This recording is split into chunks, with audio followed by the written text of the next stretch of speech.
Kirana hilang bak ditelan bumi. Info terakhir yang diperoleh Arka adalah Kirana mengambil uang di ATM di sebuah rest area di jalan tol daerah Karawang.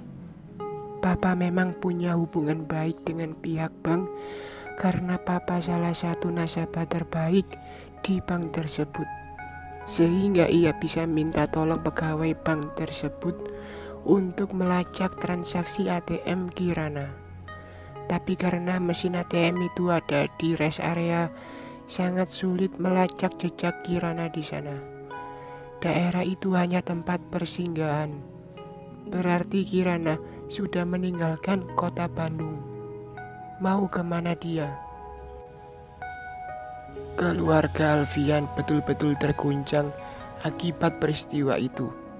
Berawal karena beberapa kali Raf melakukan hal-hal yang mencelakakan dirinya, maka diam-diam di kamarnya dipasang CCTV. Hanya mama dan papa yang tahu. Siang ketika peristiwa naas itu terjadi, Raf sedang beristirahat di kamarnya. Tiba-tiba matanya menangkap kamera CCTV yang dipasang tersembunyi dekat lampu gantung di kamarnya. Tersamar di antara bola-bola lampu hias. Raf sangat marah karena ruang pribadinya dipasangi CCTV. Ia merasa hak privasinya dilanggar, apalagi saat itu emosinya sedang labil. Itulah pemicu ia mengamuk siang itu, dan bibi yang panik salah memberinya obat sampai terjadilah peristiwa ia menista Kirana. Hanya mama yang melihat langsung bagaimana Rafasa memperlakukan Kirana dengan brutalnya. Papa penasaran, ingin tahu kejadian yang sebenarnya. Maka ia membuka laptop di ruang kerjanya di rumah. Semua CCTV di rumah itu terkoneksi ke laptop dan ponselnya. Hatinya menggigil melihat Ras sangat beringas memukuli Kirana yang memberontak, menolak perlakuan Raf, sampai gadis itu tak berdaya dan Raf lalu mengikatnya. Setelah gadis itu tak berdaya, setelah itu dengan leluasa ia melepaskan hasratnya pada Kirana yang sudah tak berdaya dan berurai air mata. Saking seriusnya, Pak Alfian tak menyadari Arka berdiri di belakangnya dan ikut melihat rekaman CCTV tersebut. Biadab, Arka memukul meja kerja papanya, membuat papanya terkejut. Tak menyangka Arka ada di ruang itu. Dia berdiri dan membawa Arka duduk di sofa di ruang kerja itu.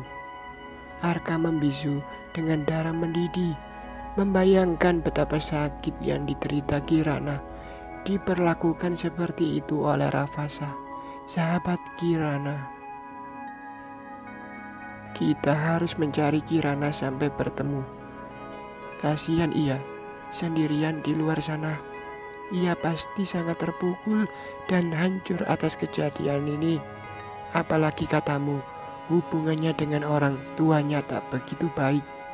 Maka tak mungkin ia pulang ke rumahnya. Papa sudah minta orang-orang kepercayaan Papa untuk mencarinya.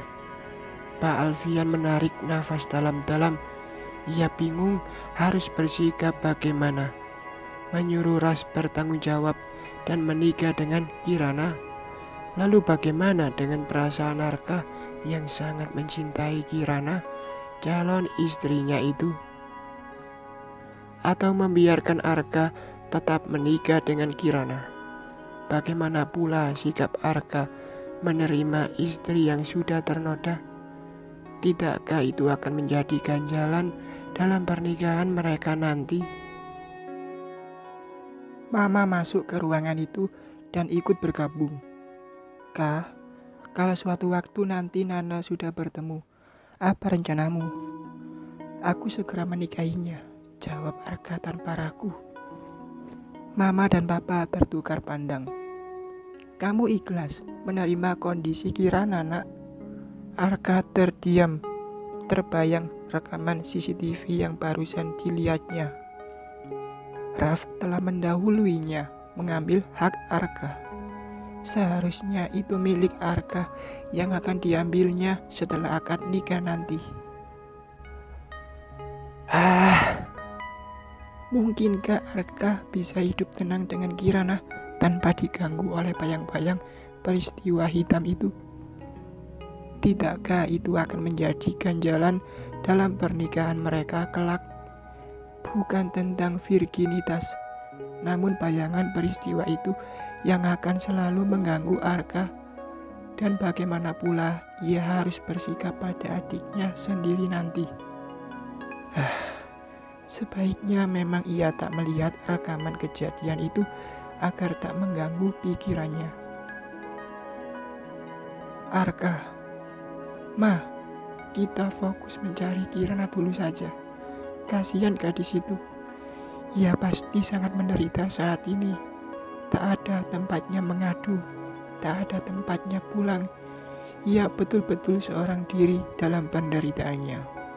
Papa cepat-cepat memotong sebelum Mama bicara lebih banyak pada Arka. Kah, gaji Nana segera ditransfer dan kamu tambah transfer sejumlah uang ke rekening Nana. Jadi kalaupun ia belum mendapat pekerjaan, ia tidak kesulitan keuangan dimanapun ia berada. Arka harus kembali ke Padang. Sudah 10 hari ia di Bandung, meninggalkan kantornya dan kampusnya di Padang. Berat rasanya. Dulu ia berangkat ke Bandung berdua dengan pujaan hatinya. Tapi sekarang, saat balik ia harus sendirian. Betul-betul sendirian karena Kirana tak tahu kemana rimbanya. Terbayang hari-hari sepi yang akan dijalinnya tanpa Kirana bersamanya di Padang setelah ini. Tapi yang lebih berat lagi adalah mengabarkan pada orang-orang terdekat Kirana tentang hal yang menimpa gadis itu, terutama pada Ibu Arini, koleganya di kampus, ibu dosen yang sangat dekat dengan Kirana. Di samping sebagai dosen Kirana, ia juga adalah tetangga yang tinggal dekat rumah ayah Kirana. Beliau sangat menyayangi Kirana yang bersahabat dengan Shaina, putrinya, sejak masih kecil-kecil dulu.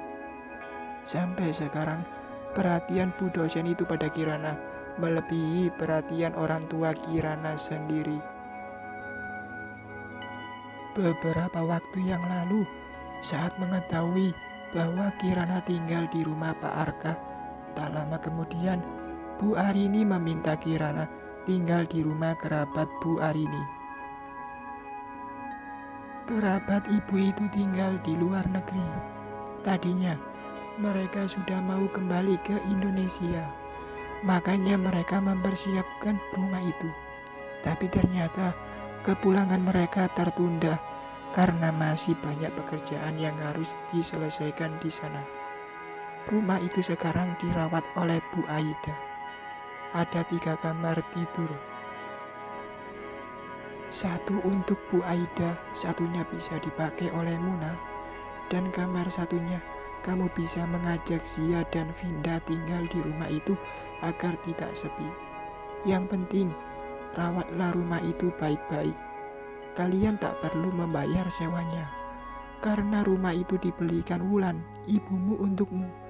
Lanjut Arini dalam hatinya. Arini, Wulan dan Bastian dulu satu kampus. Sejak masih kuliah, Arini dan Wulan bersahabat sampai sekarang. Arinilah yang menjadi mata Wulan untuk mengawasi anak gadisnya itu tanpa Kirana dan Bastian tahu. Kirana setuju. Ia segera pindah dan menempati rumah itu bersama Zia, Vinda dan Bu Aida. Dan Arka pun tak bisa menahan Kirana agar tetap tinggal di rumahnya. Bagaimana Arka harus menyampaikan berita tentang hilangnya Kirana pada Bu Arini? Begitu juga pada sahabat-sahabat Kirana yang tinggal serumah dengannya, Zia dan Vinda, teman kuliahnya, serta Edwin dan Bu Aida, orang kepercayaan Wulan yang ikut tinggal di rumah itu. Mereka orang-orang yang tidak punya hubungan darah, tapi dipersatukan dalam kasih sayang saat sama-sama sendiri dan sama-sama berjuang meraih kehidupan dan masa depan. Bersambung.